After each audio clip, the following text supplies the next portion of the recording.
time of year where the transfer rumours are starting to heat up with the season ending pretty much. Liverpool have wrapped it up. We've got 4 games to go, a couple more in the European competition, and it's about that time that the owners, everyone involved with the finances are starting to think, where can we make a bit of money? And one name in particular has just popped up. And whether you believe the source, whether you look at these types of names and think, I believe it or not, the name that's been put forward just now in Wesley Fofana raises a few eyebrows, both in questioning of why would we do that, but also raising the eyebrows in, I can kind of see why we would do that. Whether you're on either side of the fence or if you're on the fence at the same time, Wesley Fofana has obviously sort of separated opinions at times. There's been moments of greatness, there's been moments of not so good, and there's obviously been a lot of moments in the way of absence from Wesley Fofana. And as has been reported, breaking news, Chelsea have opened the door to a move for Wesley Fofana, whether on loan or on a permanent transfer basis. And I can't say I'm surprised, to be completely honest with you. I can't say that anyone should be surprised, whether you are a Fofana fanatic, whether you are someone who doesn't really understand it. Either way you slice it, you can acknowledge that there is clearly a very talented player there. However, much like other players in the squads, Reece James, to name one in particular, and a few other. Romeo Lavia is also another name that's been sort of tossed about here. Wesley Fofana, he really hasn't been here very long, despite the fact that he's been here pretty long. Does that make sense? He's been one of those players who has been here for a couple of seasons now, and we just haven't seen enough.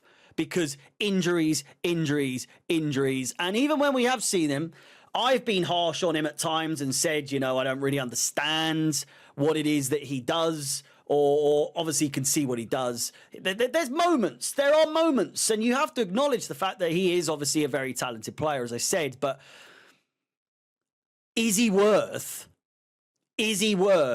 what we are paying towards him?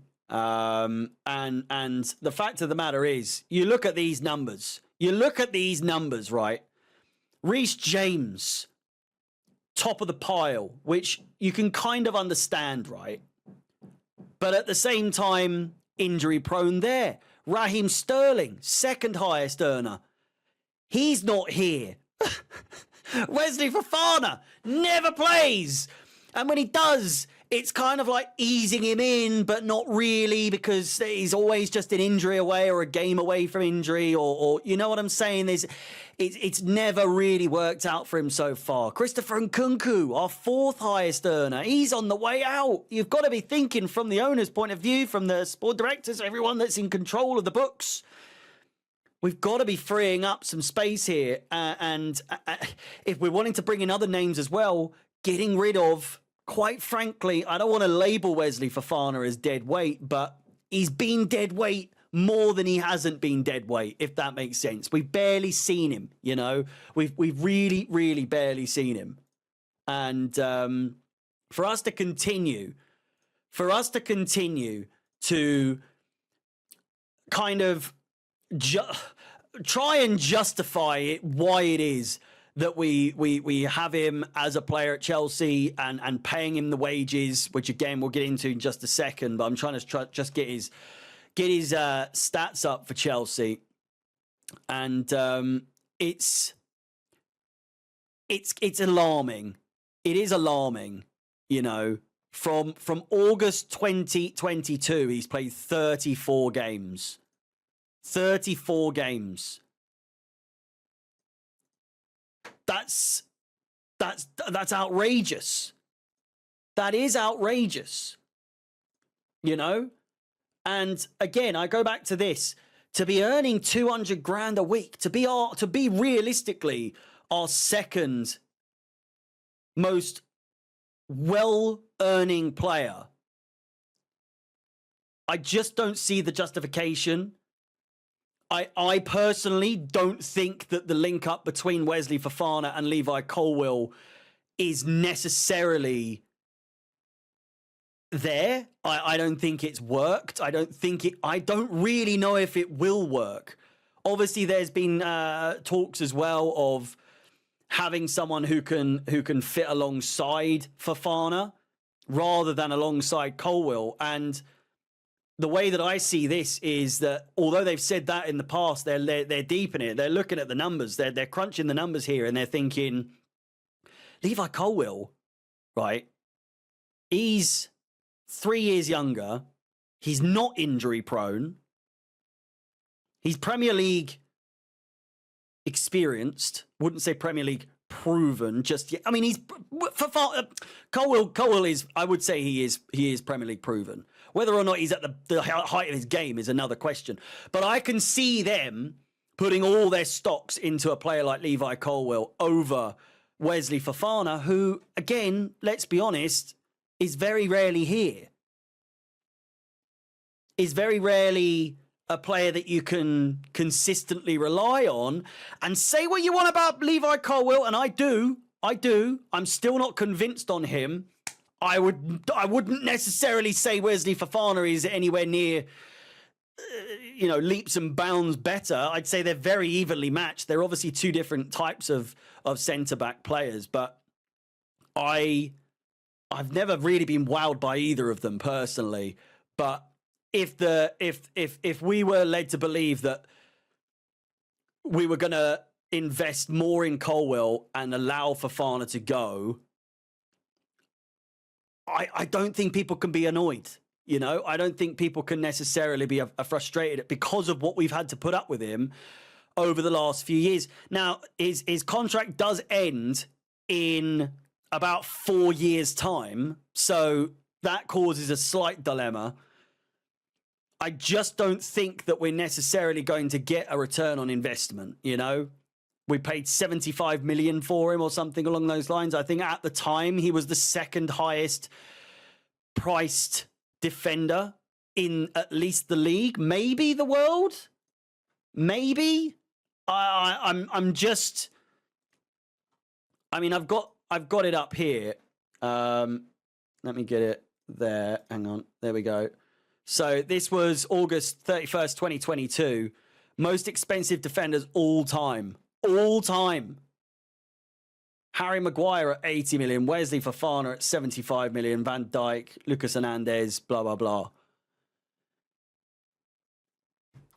Do you seriously believe that even Wesley Fofana on his day comes close to 75 million pounds or euros, whatever that is? I think even if he's here for the remainder of his contract, he never lives up to that. So for us to cut our losses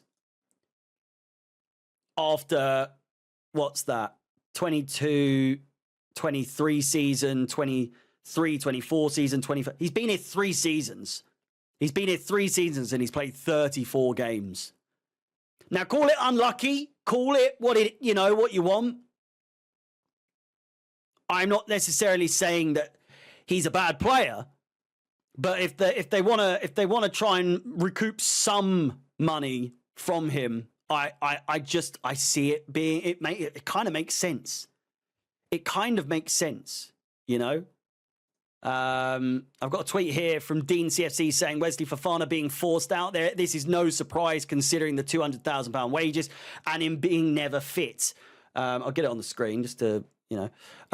Problem is his contract runs out in 2029 and there is no club in the world that is going to pay £200,000 a week. Clearlake will pay his wages for 4 years, which is why you can understand that it's not just open to a permanent deal. It's also open to a loan, someone who is willing to maybe go 50-50, 25%, try and lower the books in some way, shape or form. Anyway, Let me know your thoughts on the situation. It is, again, to my opinion, not something I'm too surprised about, to be completely honest with you.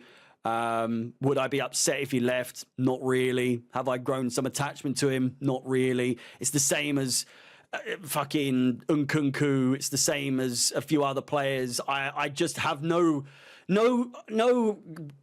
not the same as Nkunku because he obviously does try, but it's the same sort of situation where it's just like they've barely been around to really form a relationship, to really form a connection with these players. And Fofana maybe more so than a player like Nkunku for sure, but all the same, if he was to leave, I really wouldn't be that bothered, to be completely honest with you. Let me know your thoughts in the comments down below. Please do like the video, subscribe, hit the bell notification to be notified of any future content on the channel. With that said, as always, my name is Harry. Up the Chelsea, and peace.